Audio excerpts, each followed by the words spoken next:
자, 세 번째 시간 갈까요? 명절이 다가오면 우리 특히 주부님들 많이 복잡하시죠? 뭐 핑계 많잖아요. 코로나도 안 가도 되고, 뭐 혹시 지방이 가야 될 분들은 안 가면 되잖아요. 코로나 때문에 못 가겠다 이렇게 하고. 혹시 가게 되면 공부한다는 말은 절대 하지 마십시오. 공부한다는 말 했는데 나중에 형님 어떻게 됐어요? 이렇게 물어보면 합격하면 좋은데 합격도 안 해버리면 좀 곤란해지니까. 근데 꼭 그런 분들이 있습니다. 혹시 공부한다고 말했는데 옆에 동서가 그러잖아요. 동서가 제 친구는 3개월 만에 합격했어요. 막 이렇게 한다고 이렇게. 그러면 싸우면 안 돼. 그러면 네가 한번 해봐. 그게 답이야. 네가 한번 해봐. 그게 3개월 만에 되는가? 3개월 만에 합격하신 분도 있어요. 그러면은 요건이 갖춰졌으니까 그러겠죠. 제 친구는 한 달 만에 합격했어요. 그 제 친구는 한 달 만에 합격했는데 제가 다른 사람한테 막 야 그건 내 친구는 한 달 만에 합격했어. 그거 공부할 것도 없어. 이렇게 하지 않는다고요. 왜? 제 친구는 왜 한 달 만에 합격했냐면 사법시험 1차 시험을 3번이나 합격한 사람이에요. 그러니까 사법시험은 결국 합격 못했지만 1차를 3번 합격했어요. 그럼 1차를 3번 합격했으면 그럼 민법은 머릿속에 다 있는 사람이에요. 그렇잖아요. 근데 그분이 한 달 만에 합격 못했다. 그 친구 한 달 만에 합격 못했다. 그러면 공부 안 한 거잖아요. 제 친구는 딱 한 달 만에 합격했어요. 그 모르는 게 결혼만 좀 모르고 나머지는 다 안다는 건데. 네? 그러니까 민법은 다 아는 거고, 그러면 다 할 수는 없지만 민법은 거의 다 아는 거고, 그러면 민법은 공부 안 해도 사법시험 1차를 합격하려면 민법 공부를 엄청나게 많이 해야 되거든요. 그 민법에 이 사법시험을 합격하려면 민법의 그 판례가 머릿속에 뭐 3,000개? 3,000개 있어야 된다, 뭐 1,000개 있어야 된다, 뭐 그러더라고. 3,000개 아니라 1,000개만 있어도 합격할 수 있잖아요. 우리 중개사 시험에서. 그렇잖아요. 그 당연히 민법은 돼 있죠. 그다음에 법을 아는 사람이니까 뭐 공법 같은 거 보면 아 논리가 이렇게 되구나 알 수 있죠. 그러니까 뭐 다 돼 있는 거잖아요. 다만 외부 효과는 몰랐지. 외부 효과는. 그래서 질문을 저한테 많이 한 거죠. 저한테 전화해가지고 외부 효과가 뭔데 아 그 책대로 해 그냥. 제가 그렇게 했는데 그렇게 합격하더라고요. 그 민법은 뭐 거의 다 맞춘 것 같고 민법 하나인가 두 개가 틀렸다 하더라고. 왜 틀렸어? 그러니까 헷갈렸어 그러더라고. 근데 결론은 뭐 70점인가 맞았다 하더라고요. 그럼 합격할 수밖에 없잖아요. 그걸 일반화시키면 안 되잖아요. 그러면 제 친구는 3개월 만에 합격했어요. 그런 사람도 있잖아요. 그런 사람도 예를 들어서 뭐 민법을 예전에 공부했다든지 뭐 이런 사람들은 3개월 만에 합격할 수 있으니까 그걸 일반하면 안 된다고 막 열받을 필요 없어요. 혹시라도 주위에서 뭐라 하면 네가 해봐. 그게 답이에요. 이렇게 해봐요. 내가 돈 대줄 테니 네가 한번 해봐. 3개월 만에 합격할 수 있는가? 안 된 거든 그게. 그러니까 거기는 전혀 신경 쓰지 마시고 그냥 꾸준히 열심히 할게요. 되도록이면 가지 마시고 혹시라도 가게 된다면 개론책 제발 좀 가져가지 말고. 공부하겠다고 개론책 가져갔는데 개론책 꼭 두고 와. 전화해가지고 친정어머니 전화해서 어머니 그 파란 책이 있어? 파란 책? 없다. 그러니까 꼭 가져가고 싶으면 공법책 가져가. 그럼 있잖아. 공법책 가져가면 얼마나 좋으냐면 잠 안 올 때 바로 잠도 오잖아. 공법책 보는 순간 잠 오니까. 그러니까 공법책 가져가서 또 공법이 두꺼우니까 베개도 좋잖아 이렇게.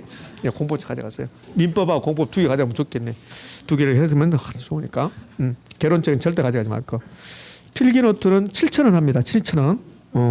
그 7,000원을 또 지불하려면 가져가. 두고 올 거니까. 이것도.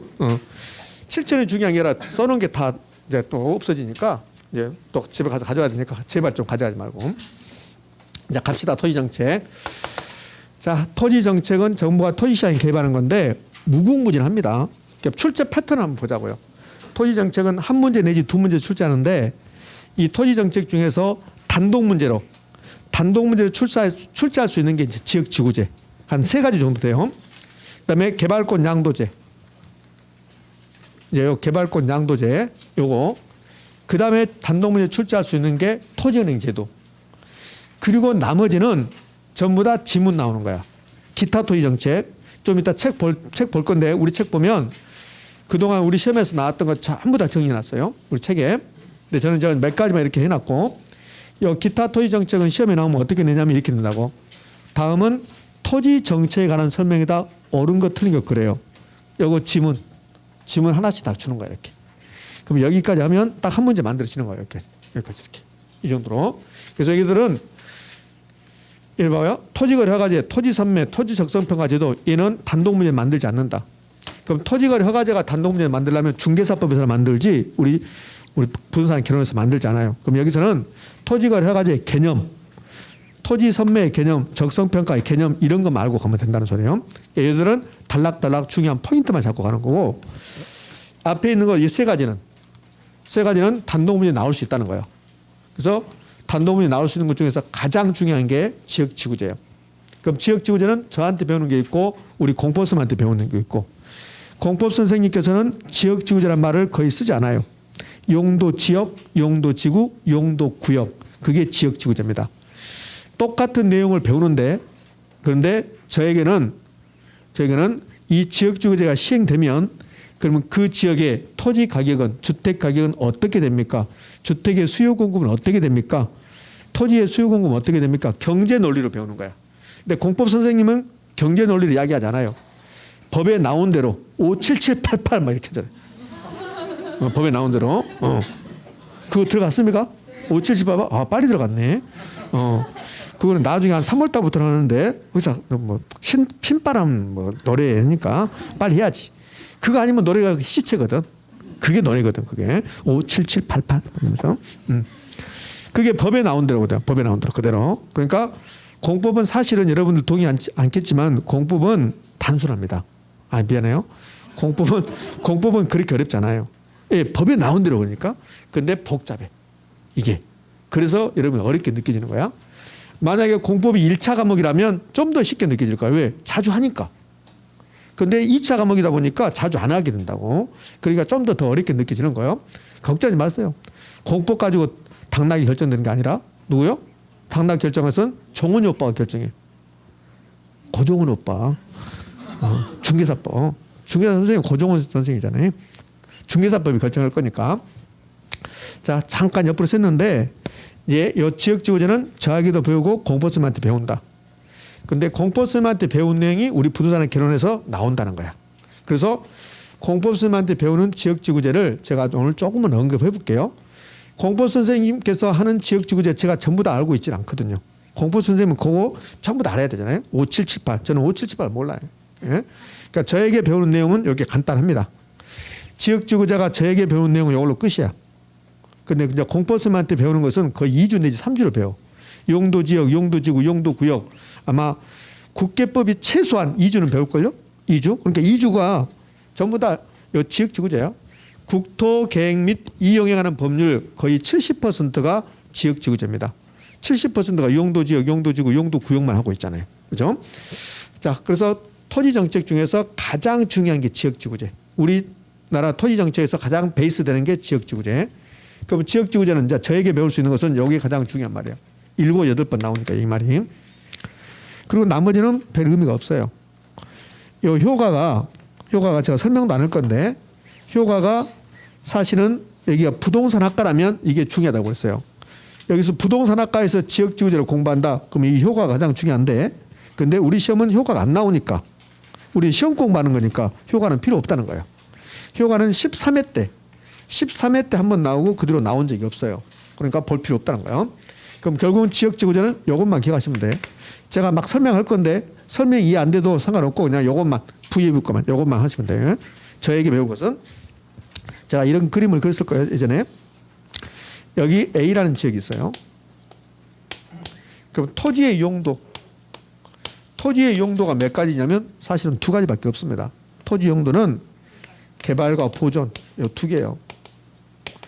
국토계획 및 이용에 관한 법률이 요거 하는 거예요. 요거.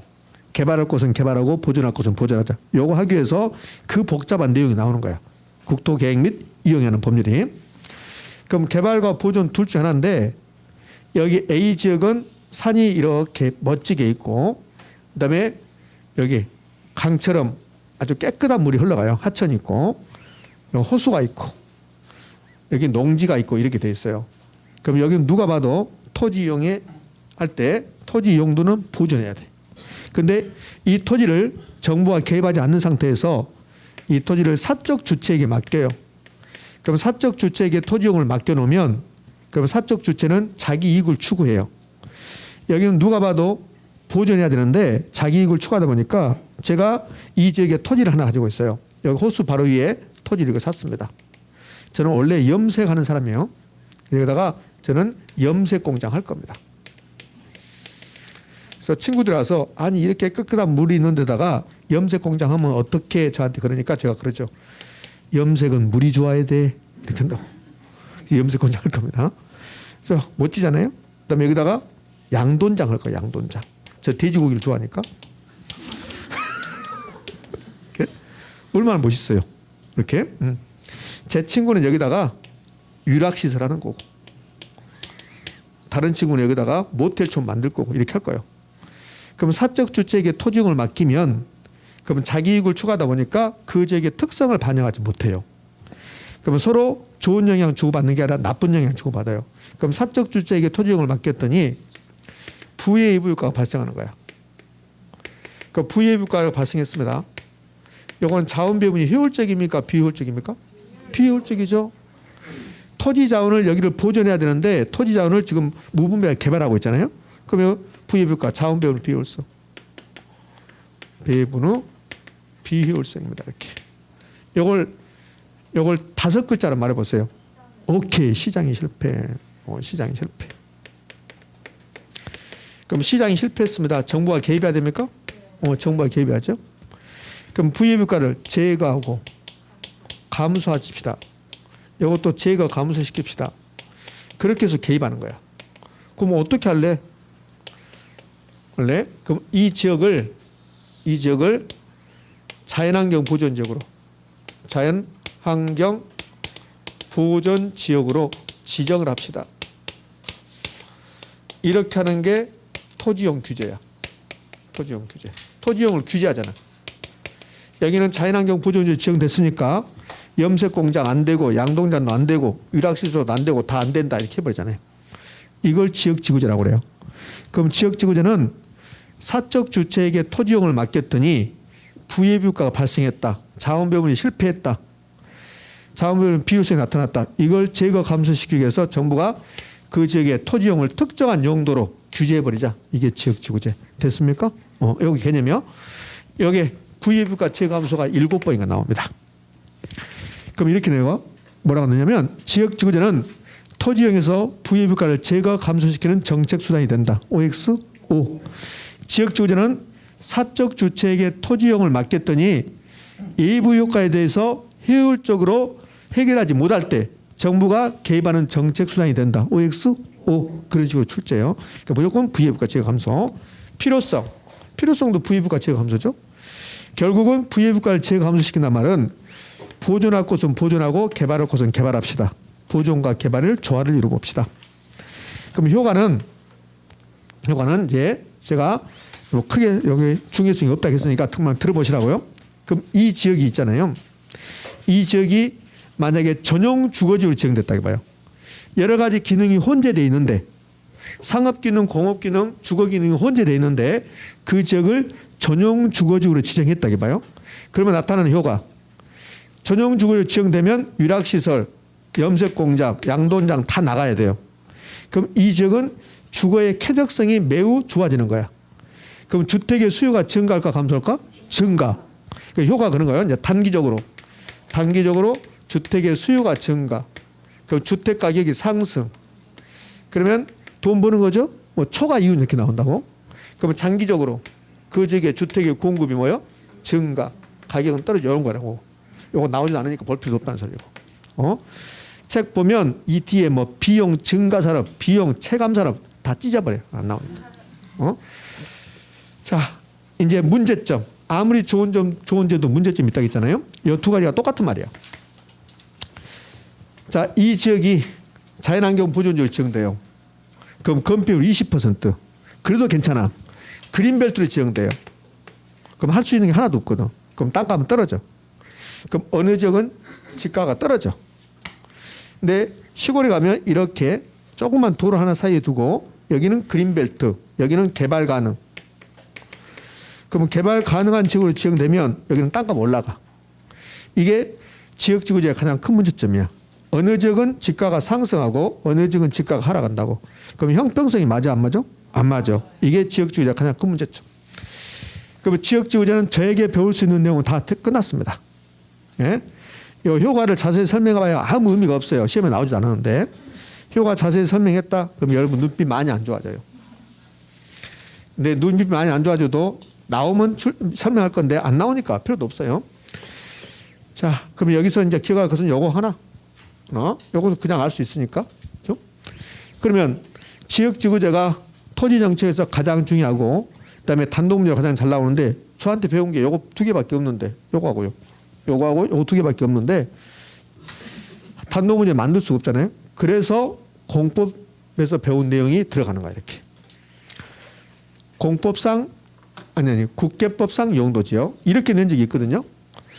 우리 부동산의 결혼 시험에서 뭐라고 냈냐면 이렇게 냈어요. 국토 계획 및 이용에 관한 법률에 의한 용도 지역에 관한 설명으로 틀린 것은 그랬습니다. 그 공법 문제잖아. 공법 문제 그대로. 근데 우리 부동산의 결혼에서 나온 적이 있어요. 그러면 여기 국계법상 국토 계획 및 이용에 관한 법률에서 지역지구제는 이렇게 하잖아요. 용도 지역이 있고 용도 지구가 있고 용도 구역이 있죠. 공법선 시간에서는 이걸 자세히 배우죠. 근데 우리 부동산의 결혼에서는 용도 구역에 대해서 자세하게 물어본 적이 없습니다. 그러니까 이건 볼 필요가 없어요. 용도 구역 관련해서 우리 부동산의 결혼에서 시험에 나온 게 개발 제한 구역이 나왔어. 그러면 개발 제한 구역에서 지문 딱 하나 주는 거지 자세히 물어보지 않아요.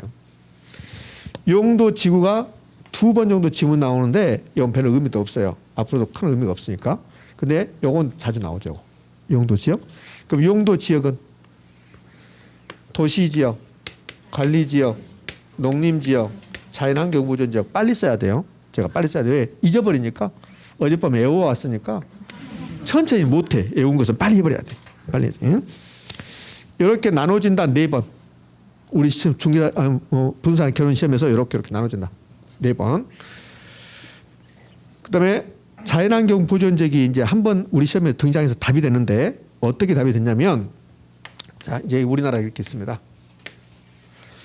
자 도시지역, 관리지역, 농림지역, 자연환경 보존지역 이렇게 지정된다고. 관리지역, 농림지역 이렇게. 그럼 요거 이렇게 나왔잖아요. 그럼 도시지역은 다시 주거지역, 상업지역, 공업지역, 녹지지역 이렇게 됐죠? 관리지역은 보존관리 이거 관리지역은 3개 나누잖아요.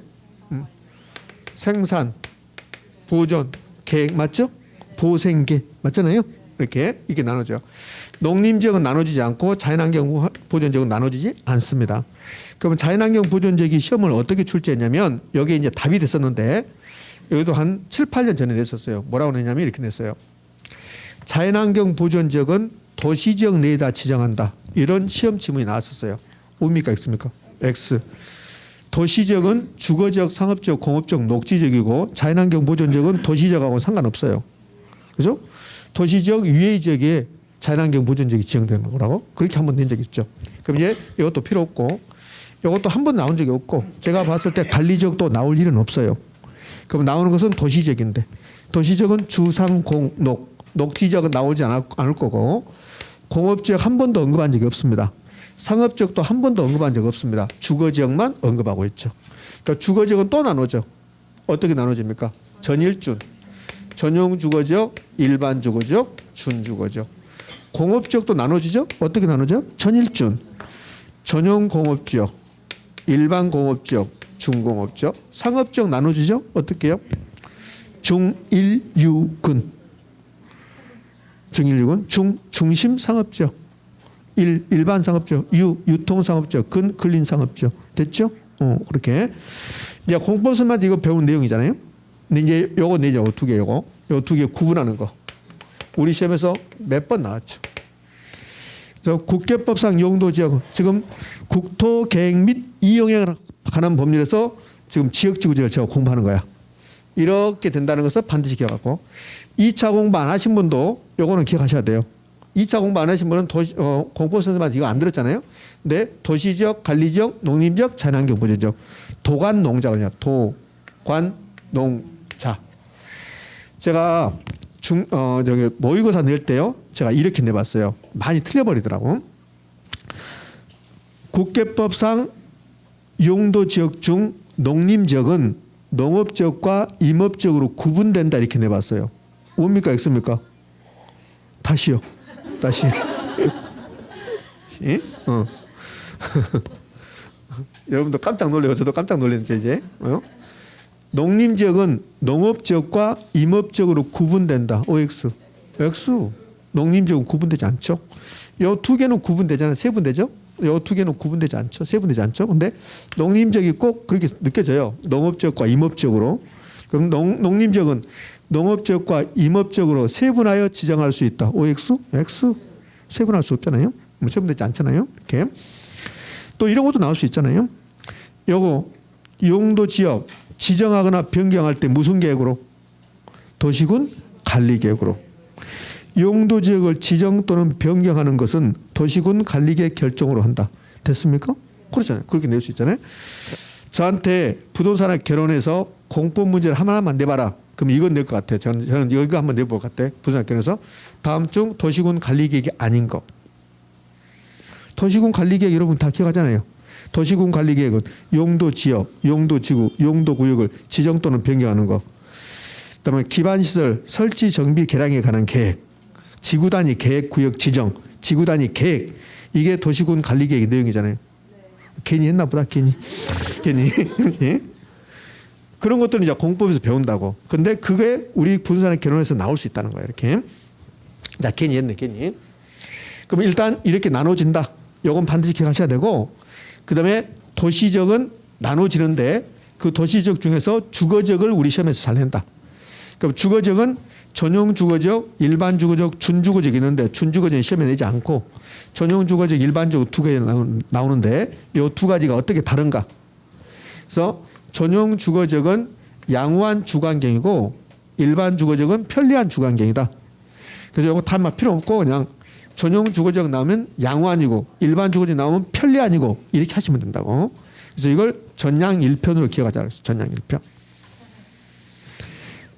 전양 1편. 언니 전양 1편이 뭔 말이야? 몰라. 그러면 안 되지. 집에 가면서 언니 전양 1편이 뭔 말이야? 몰라. 나 모르겠어. 저는 뭡니까? 전용 주거적. 양은 양호한. 일은 일반 주거적. 편은 편리한. 이렇게 짝짓기 해야 한다는 소리야. 그러니까 전용 주거적이 나오면 무조건 양호한만 찾으면 돼요. 근데 전용 주거적으로 끝나면 좋을 텐데 이렇게 나눠지는 거야. 1종, 2종으로. 그러니까 우리 시험은 이거 몇 번 물어봐요. 제1종 전용 주거적과 제2종 전용 주거적이 어떤 차이가 있습니까? 그래요. 일단 전용 주거적이 나왔으니까 끝날 때는 양호한이 나와야 돼. 여기다 편리한 해버리면 틀린 말이 된다는 소리요. 그러면 양호한인데 1종하고 2종의 차이점은 1이 하나니까 단독 주택, 2는 두 개니까 공동 이렇게 하면 되잖아요. 그럼 제1종 전용 주거적은 전용 주거적 양호한, 1종은 단독 이렇게 하면 되겠네. 2종은 공동, 그다음에 양호한 이렇게. 일반 주거적은 몇 개로 나눠지냐면 3개로 나눠져. 예전에 공법 시험에서 이렇게 낸 적이 있어요. 중개사 시험 아니 우리 부동산 결혼이 아니라 공법 시험에서 예전에요. 한 10년도 넘었어요. 전용 주거적은 1종, 2종, 3종으로 나누어진다 이렇게 냈습니다. 뭡니까? X입니까? X예요. 전용 주거적은 1종, 2종이야. 일반 주거적이 3개라고. 그렇게 낸 적도 있어요. 그러니까 일반 주거적이 3개야. 1종, 2종, 3종. 그럼 제1종 일반 주거지역과 2종 일반 주거지역과 3종 일반 주거지역의 차이점. 1종, 2종, 3종 전부 다 일반 주거지역 나왔으니까 뒤에는 편리한이 나와야 돼. 그럼 1종은, 2종은, 3종은 왜 나오냐? 주택의 층수. 1이 가장 낮으니까 저층. 저층 중심의 편리한 주거환경. 2는 가운데 있으니까 중층. 3은 중고층. 이렇게 됐어요. 이렇게.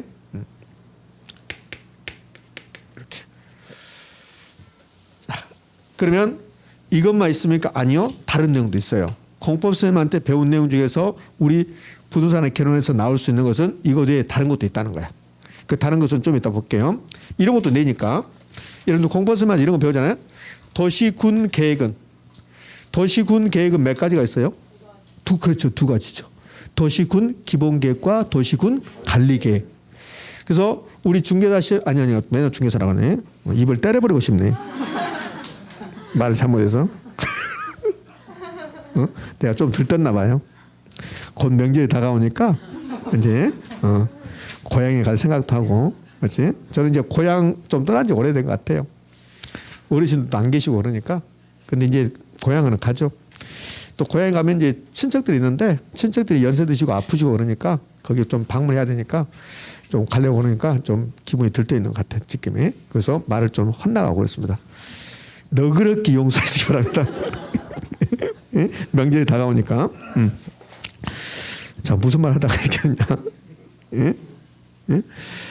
자, 그러면 이제 이거 말고 우리 부동산 결혼해서 공법 인행이 나올 건데, 그러면 도시군 계획이 뭐냐 이렇게 물어본단 말이에요. 그 도시군 계획은 도시군 기본계획과 도시군 관리계획이 있다. 광역 도시계획은 도시군 계획입니까 아닙니까? 아니죠. 아니라고. 그것도 우리 부동산의 결론은 아니지만 공법에서는 곧잘 나올 거야 아마. 그러니까 도시군 계획은 원래는 여러분들 여기에 도시계획이었어요. 군 계획 안 넣었다고. 근데 도시계획만 해놨더니 요 군 단위에서 반발하니까 이름을 실제로 바꾼 거라고. 옛날에 실제로 그랬어요. 옛날에는 그냥 도시계획이었다고. 도시계획에서 도시 기본계획과 도시 관리계획만 있었는데 요 군 단위다가 넣어줘야 되잖아. 그래서 도시군 계획 이렇게 바꾼 거예요. 도시군 계획에는 도시 군 기본계획하고 이거 잘해야 되는데 잘못하면 괜히 애워갖고 온 거 뽀록 나는데 여러분이 더 잘할 수도 있어요. 여러분이 그렇죠? 이렇게 나눠진다. 광역 도시계획은 도시군 계획이 아닙니다, 여러분들. 자, 그거 이렇게 나오면 틀리죠. 도시군 계획에는 도시군 기본계획, 도시군 관리계획, 광역 도시계획이 있다. 그럼 틀린 말이에요. 예? 그럼 도시군 기본계획과 도시군 관리계획이 요 비교하는 것도 우리 부동산의 결론 시험에 나온단 말이에요. 그러면 도시군 기본계획은 도시군의 장기 발전 방향 이렇게 나와. 장기. 그러면 장기 발전 방향 나오면 그러면 기본계획 관리계획 기본계획 장기 발전 방향 이렇게 나오면 의미하셨죠? 이제 그럼 도시군 기본계획은 도시군 관리계획은 뭔데? 여러분들 제가 물어볼게요, 여러분들. 우리 서울특별시 도시군 관리계획이 있을까요? 이름이 서울특별시 도시군 관리계획이란 이름이 있을까 없을까? 자, 여봐요. 서울시 기본계획. 서울시 기본계획이라는 요 계획이 있을까 없을까요? 요건 있어요. 근데 서울시 관리계획 이런 것은 없어요. 이런 건 없다고. 왜 그러냐면 요 도시군 관리계획은 도로 만든다. 그때 계획 세우는 거야. 도로가 뭐예요? 도로가 기반시설이야. 그러면 여기 노원역에서 저기 뭐 강동역까지 도로 하나 만든다. 그럼 도로가 기반시설이죠. 그럼 기반시설 설치할 때 계획 세워야 돼, 안 세워야 돼? 세워야 돼. 그게 도시군 관리계획이라고. 관리계획. 그러니까 이름에 서울시 관리계획 이런 말은 없어요. 그러니까 이 도시군 관리계획은 그때 만들어진다고. 도로 만들 때 이름 붙여야 되잖아. 그게 도시군 관리계획이니까. 괜히 했나 보다. 괜히. 자, 그러면 다시 원상 들어와서 이 장기 발전 방향 나온 기본 계획이다. 그다음에 공부가 나중에 되면 도시군 관리계획도 요 쭉 나와야 돼. 그것도 우리 부동산 결론에서 나올 수 있으니까. 자, 이런 내용들이 공법생한테 배우는데 이게 나온다고. 우리 시험에서 지구 단위 계획도 우리 부동산의 결론에서 3번인가 등장을 해요. 지구 단위 계획도. 그럼 지구 단위 계획이 나오면 가장 중요한 포인트는 일부라고 많이 들었을 거예요. 일부. 자, 이런 거 좀 이따 책을 통해서 확인할 거예요. 제가 이제 몇 가지 사례를 들었어요. 무슨 사례를 들었냐면 저에게 배우지 않는 내용이 우리 분산의 결혼에서 시험에 출제할 수 있다. 공포쌤한테 배운 내용이. 제가 그걸 지금 다 할 수는 없어요. 할 수는 없고 3, 4월 달 되면 이제 이런 거 다 안다고 생각하고 거기다 플러스 시킬 거라고. 의미하셨죠? 그러니까 나는 2차 하지 않고 1차만 하는데 그건 불리합니다. 그럴 필요 없어요. 나중에 제가 다 언급을 할 거니까. 자, 이제 지역지구제 이제 마무리했습니다. 그럼 지역지구제가 끝나면 그 다음에 이어지는 게 요 똑같은 내용이고 이어지는 게 이제 개발권 양도제입니다. 개발권 양도제는 이번 순환까지 제가 하지 않을 건데 요것만 시행하지 않는다만 요것만 하시라고. 한 번만 들어도 나중에 다 할 수 있는 거니까 이제 토지은행제도. 토지은행제도가 개발권 양도제도보다는 우리 시험에서 훨씬 더 잘 나와요.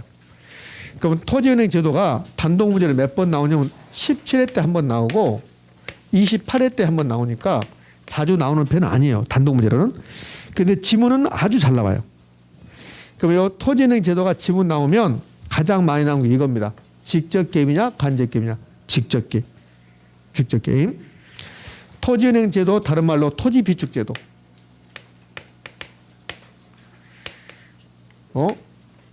우리나라에서 시행하는가 시행하지 않는가. 시행하고 있다. 그러니까 가장 많이 나온 게 직접 개입이냐 간접 개입이냐 나오고 두 번째는 우리나라 시행하는가 시행하지 않는가 요거하고 그다음에 세 번째는 요 두 개를 묶어서 지문 하나 만드는 거예요. 자, 우리나라 시행하고 있는데 어디에서 하고 있냐면 한국 토지 주택공사에서 그 업무를 담당하고 있다. 요거 기억하셔야 돼요. 여기에 우리 시험에서 두 번 등장해요. 28회 때 나왔다 했는데요. 28회 때 뭐라고 나오냐면 이렇게 나와요. 어떻게 나오냐면 비축한 토지는 이 토지은행에서 비축한 토지는 지방자치단체에서 관리한다 이렇게 나왔습니다. 올까 있을까? X예요. 어디서 합니까? 한국토지주택공사에서요. 한국토지주택공사에서.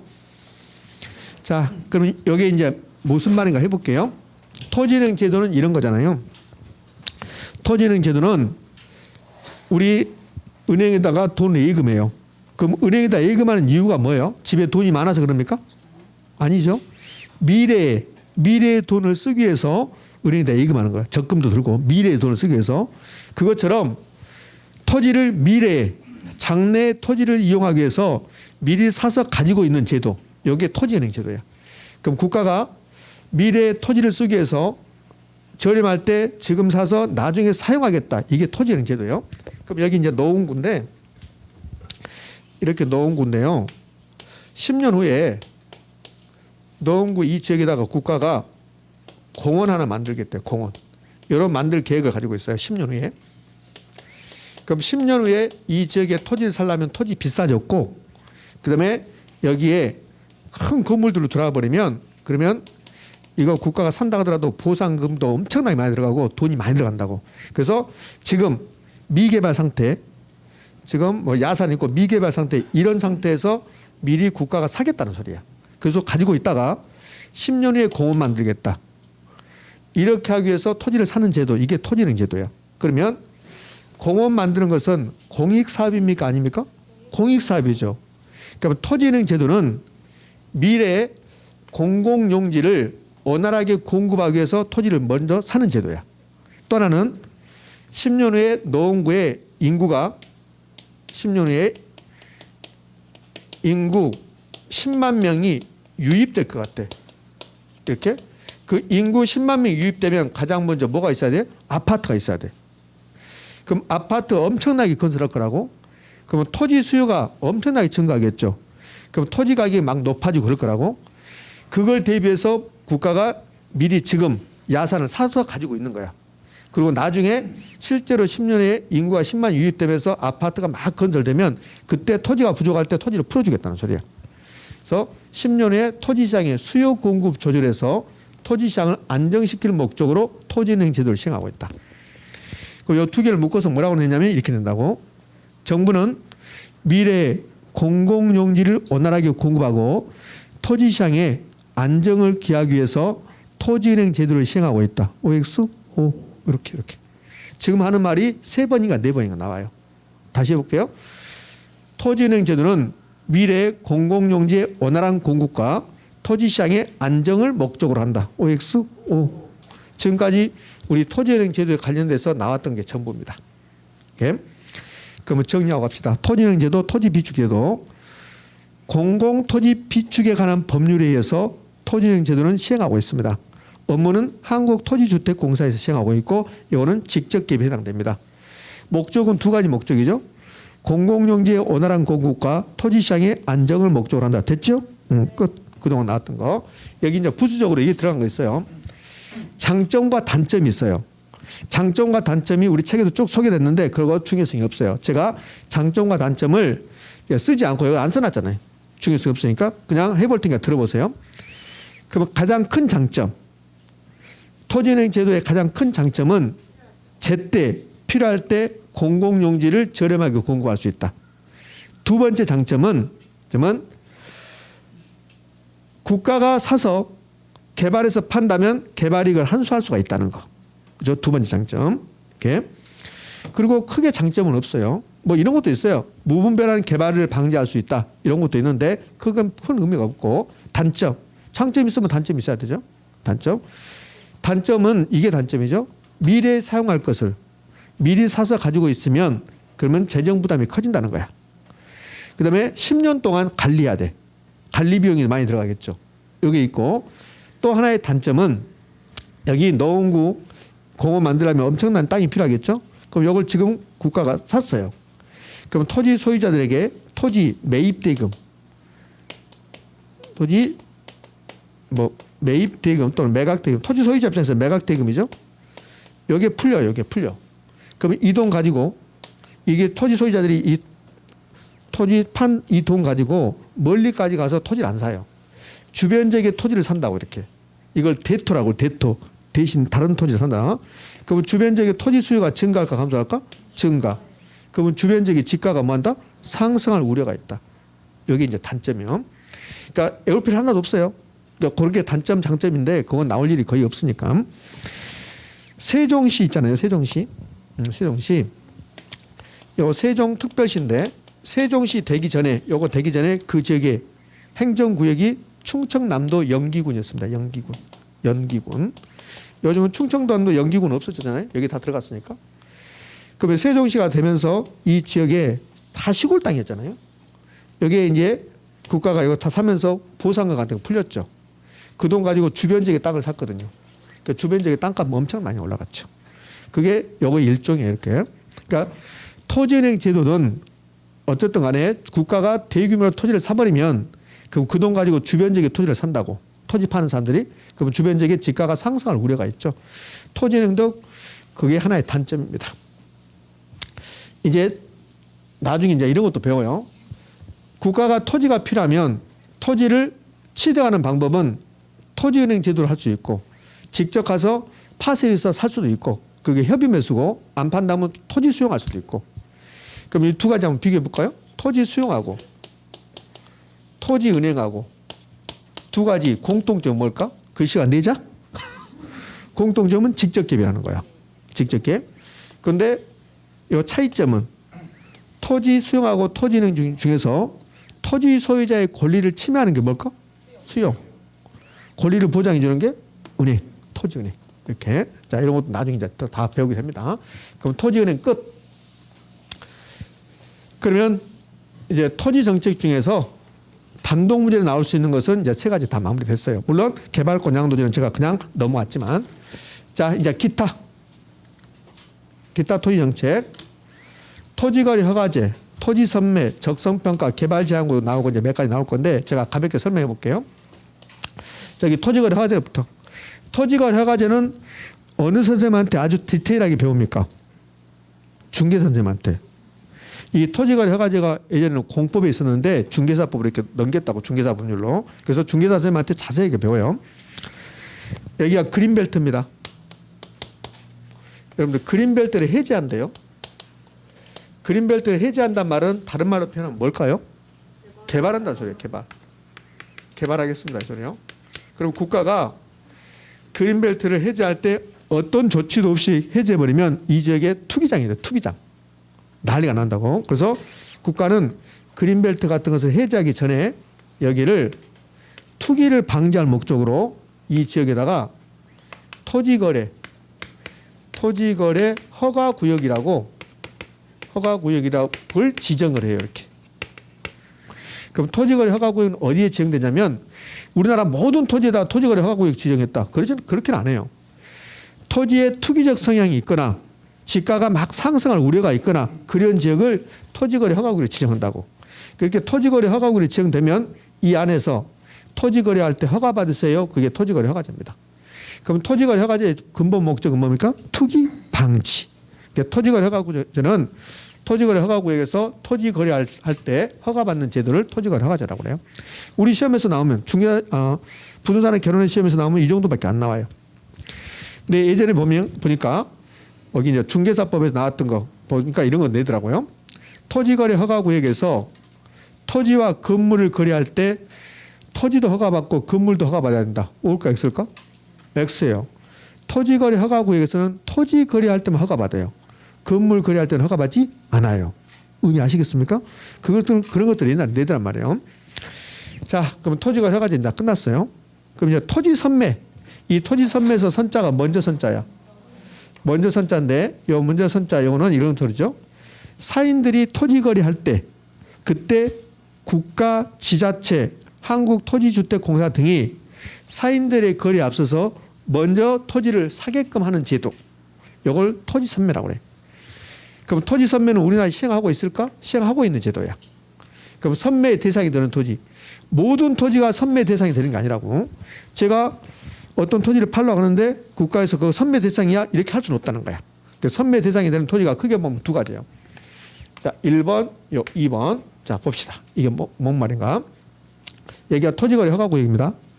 여기서 이 땅을 사고 팔겠다고 소유자 갑과 매수인 을이 이 토지거래 할 때 계약을 하고 이 계약서 가지고 바로 등기소 가서 등기해 주는 게 아니라 토지거래 허가구역에서는 계약하고 나서 허가받아야 돼.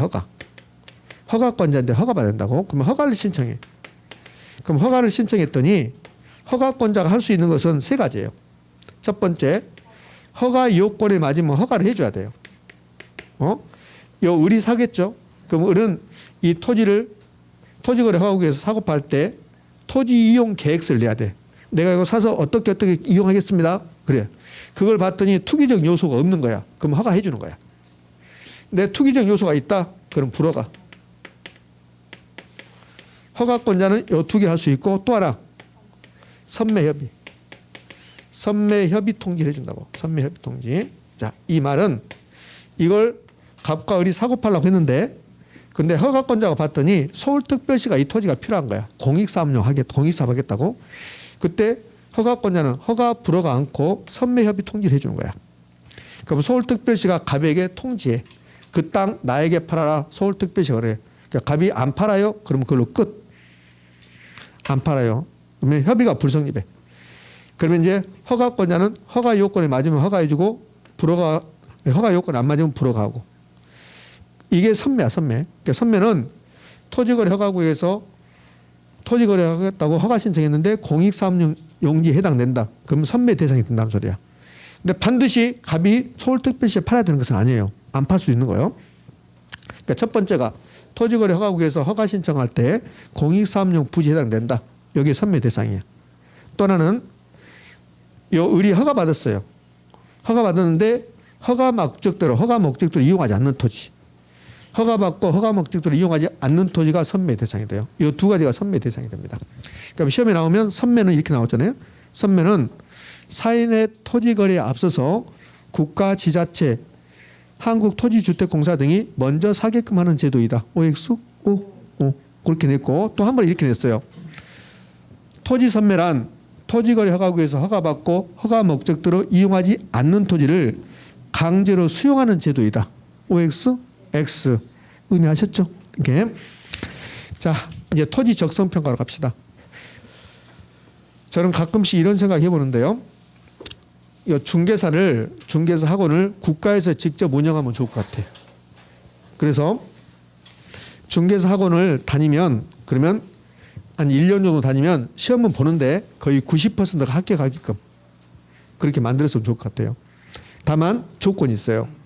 무조건 다 그 국가에서 운영하는 학교라게 되죠. 국가에서 운영하면 중개사 학교 이렇게 하겠죠. 그 학교에 다 들어올 게끔 다 들어올 게 아니라 이거 하는 거야. 그 사람의 적성을 평가하는 거야. 적성을 평가해서 아 이분은 중개사로 적성이 맞다 그러면 입교. 그렇지 안 된 사람은 입교 안 되고. 그렇게 하면 좋을 것 같아요. 그 제가 말하는 그 적성 평가가 이 적성 평가입니다. 적성 평가? 그러면 이 토지 적성 평가 제도는 이거예요. 이 토지가 있는데 이 토지를 가지고 싸워요. 어떻게 싸우냐면 두 가지가 싸우죠. 개발합시다. 아니다. 보존합시다. 이 두 개가 경합이에요. 싸우는 거죠.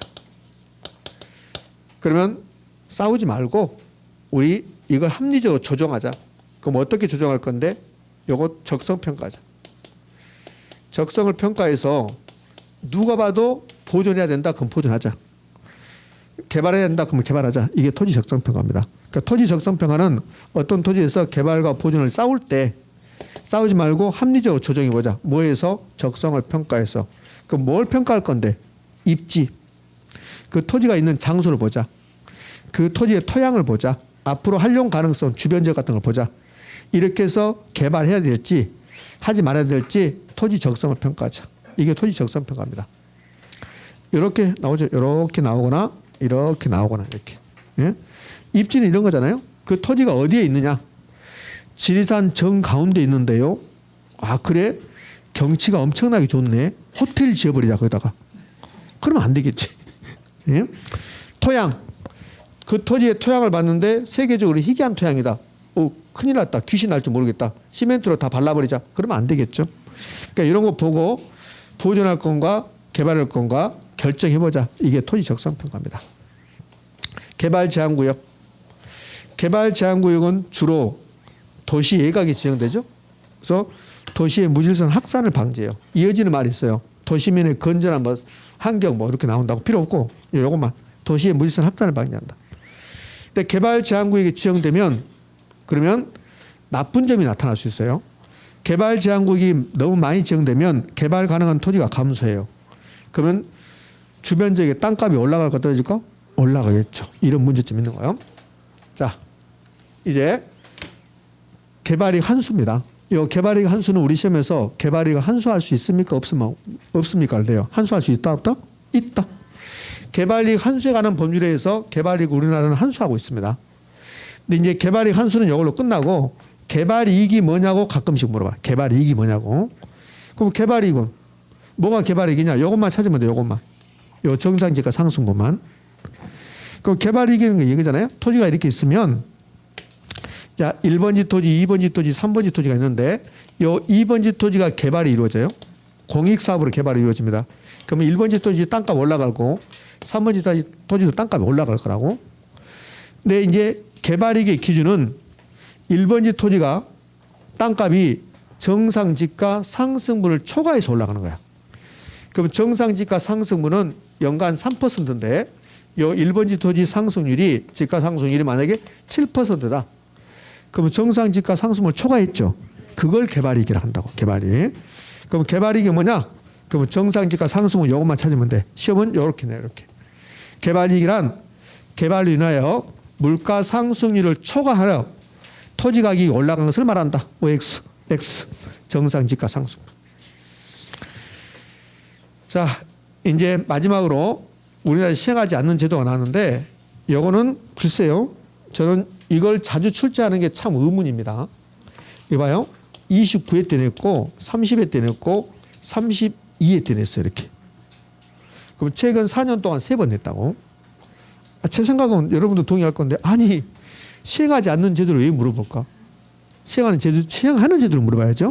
그래서 요 5가지는 기본적으로 기억하셔야 되는데 이 중에서 가장 시험에 잘 나왔던 게 이겁니다.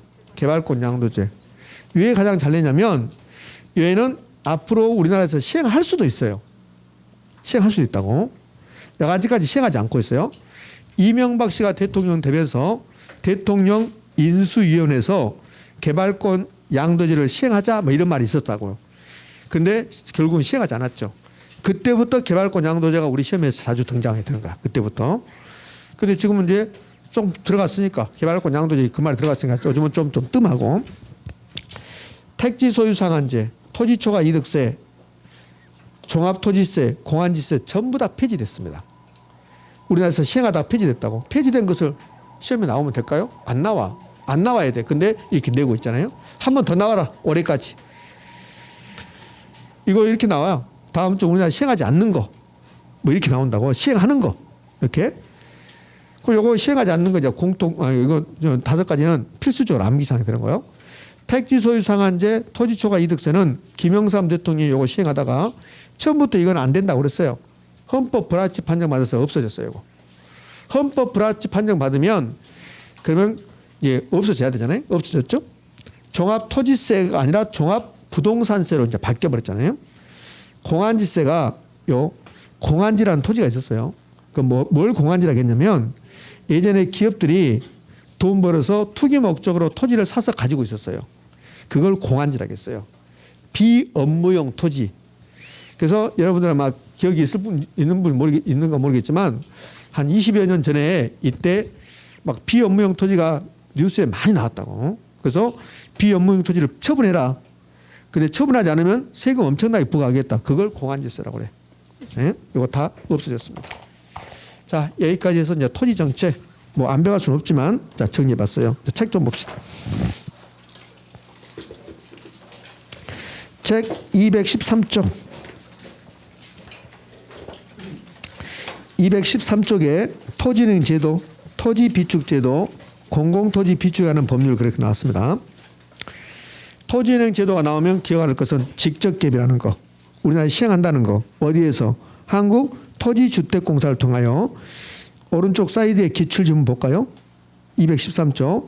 정부는 한국토지주택공사를 통하여 토지 비축 업무를 수행할 수 있다. OX? O? 이렇게 되는 거예요.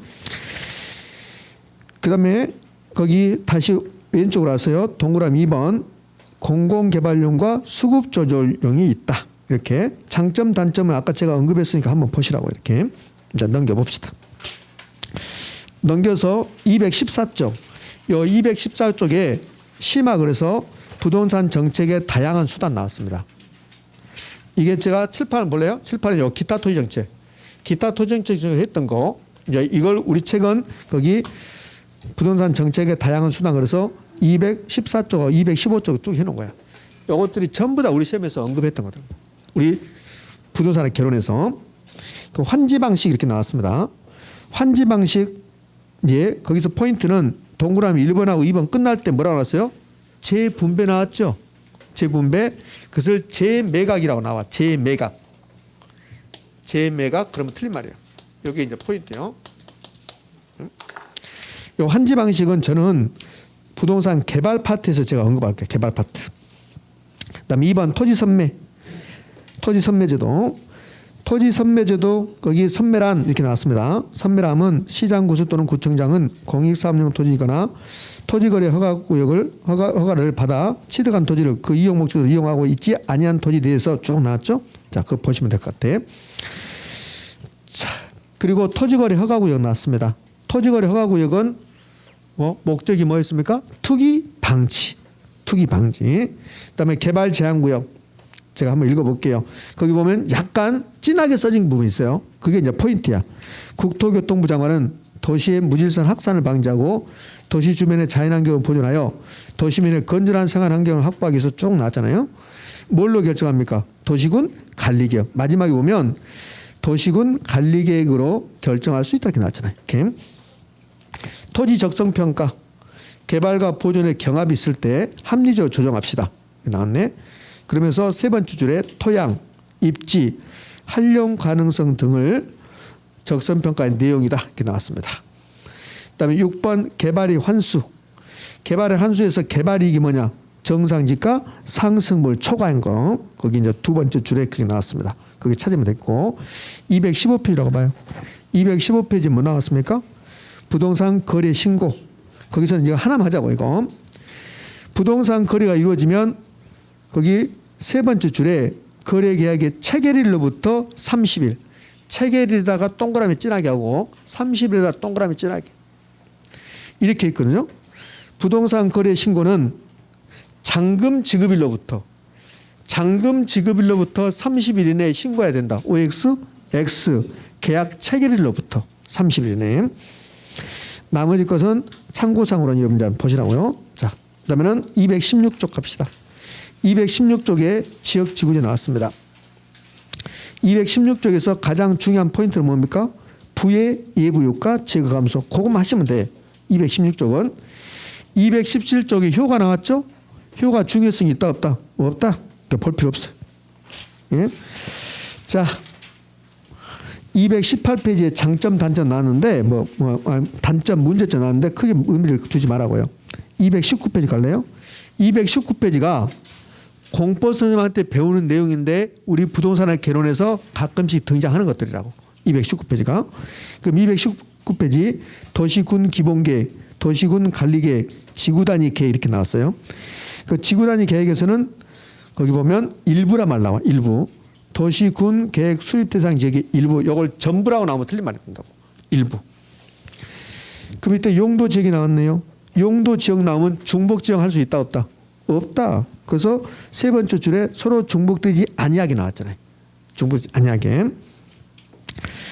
도간 농자가 있고 도시지역은 주상 공록이 있고 그 밑에 도시지역은 주상 공록 중에서 시험에 나오는 것은 뭡니까? 주거지역, 전용, 일반, 준주거. 전용 주거지역 양호한, 일반 주거지역 편리한, 전용은 1종, 2종, 일반은 1, 2, 3종. 용도 지역, 용도 지구는 참고사. 됐습니까? 여기까지 배웠습니다. 자, 정확히 10분 쉬었다가 이제 마무리 해볼게요. 쉬었다 합시다.